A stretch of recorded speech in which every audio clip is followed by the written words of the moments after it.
इंदौर जिले में उपभोक्ताओं के हित में और उचित मूल्य दुकानों को आर्थिक रूप से सुदृढ़ बनाने के लिए शासन प्रशासन द्वारा नवाचार किया जा रहा है।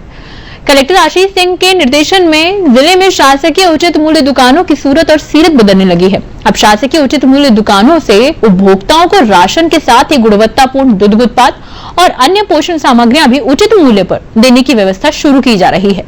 इन दुकानों से जैविक उत्पाद भी उपलब्ध कराए जाने की योजना है। साथ ही होम डिलीवरी के माध्यम से भी उक्त सामग्री पहुंचाने की व्यवस्था भी बनाई जा रही है। पायलट प्रोजेक्ट के रूप में प्रदेश में पहली बार ये व्यवस्था इंदौर से प्रारंभ हो रही है। खाद्य नागरिक एवं आपूर्ति विभाग द्वारा पायलट प्रोजेक्ट के अंतर्गत जिले में 30 चिन्हित मूल्य दुकानों पर जन पोषण केंद्र की स्थापना की जा रही है।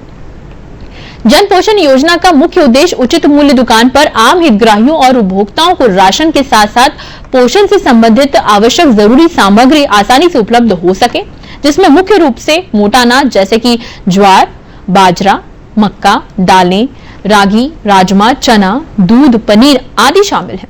जन पोषण केंद्रों में पोषण से जुड़े उत्पादों का भंडारण होगा। इन केंद्रों में राशन डीलर्स को आय का एक और जरिया मिल सकेगा।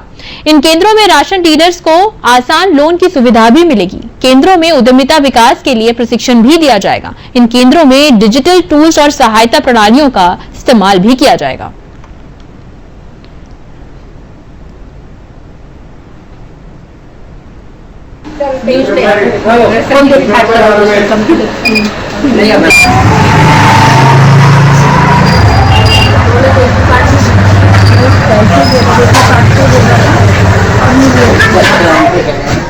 देखिए, ये केंद्र सरकार की योजना है जिसमें कि जो पीडीएस शॉप्स हैं, जो राशन की दुकानें हैं, उनको जन पोषण केंद्रों के रूप में डेवलप किया जा रहा है। और उसमें जो 3 राज्य लिए गए हैं उसमें मध्य प्रदेश और इंदौर की 30 दुकानों को पायलट प्रोजेक्ट के तहत शामिल किया गया है। इसमें जो दुकानें हैं उनमें जो पहले से कार्य होते रहे हैं राशन वितरण की, वो तो होते ही रहेंगे। इसके साथ साथ उनको आत्मनिर्भर बनाने के लिए और इसके अलावा जो मोटे अनाज है उनको प्रोत्साहन देने के लिए वहाँ की भी उनकी भी बिक्री वहाँ से हो सकेगी। इस तरीके से ये मॉडल लाया गया है। इन सभी दुकानों को मॉडल दुकानों के रूप में भी हमारे द्वारा डेवलप किया जा रहा है और इस पे हम लोग कोशिश करेंगे कि ये मॉडल जो पायलट बेसिस पर है पूरी तरीके से सक्सेसफुल हो, जिससे कि दूसरी जगहों पर भी इसको लागू किया जा सके। जन पोषण का मुख्य उद्देश्य, भारत सरकार का उद्देश्य लक्ष्य ये है कि जो आम हितग्राही राशन तो उनको हम देते हैं, लेकिन पोषण संबंधी ज़रूरतें पूरी नहीं होती है। तो जो पीडीएस के हितग्राही हैं, जो निःशुल्क गेहूं चावल लेते हैं, उसके अलावा जो आम उपभोक्ता हैं उनको पीडीएस शॉप के साथ में पैरेलल दुकान जन पोषण केंद्र खोल के पोषण संबंधी जैसे मोटा अनाज है, दालें हैं, दूध, दही, पनीर है, उसके अलावा और भी कुछ उसमें आगे चल के हम वैल्यू एडिशन करें तो मसाले इत्यादि उनको प्रोवाइड हो, गुणवत्ता के साथ हो और उचित दर पे हो, उपलब्धता भी हो और अच्छी सेवाएं गुणवत्ता भी उनको दे सकें। साथ ही जो दुकान का भंडार का संचालन होता है तो दुकान के भंडार संचालन में उनको अतिरिक्त आय हो सके और दुकानें बहुउद्देशीय हो सकें। कंट्रोल दुकान के साथ साथ में किराना दुकान के रूप में जन पोषण केंद्रों के उनका संचालन हो।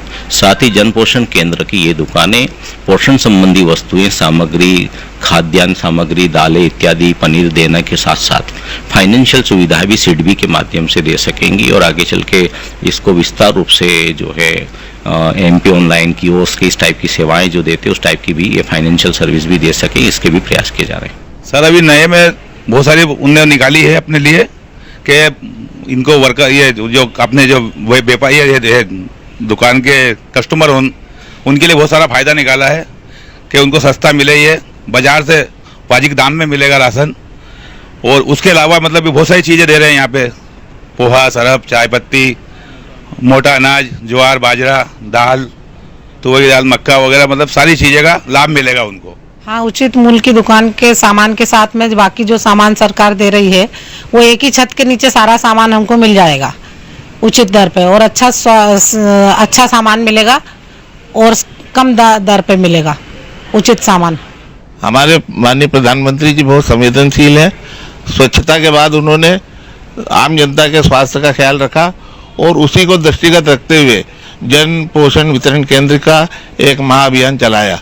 उसके तहत राशन की दुकानों के माध्यम से आम उपभोक्ताओं को बेहतर से बेहतर खाद्यान्न सामग्री उपलब्ध हो, ऐसी व्यवस्था उन्होंने जन पोषण केंद्र के माध्यम से की है।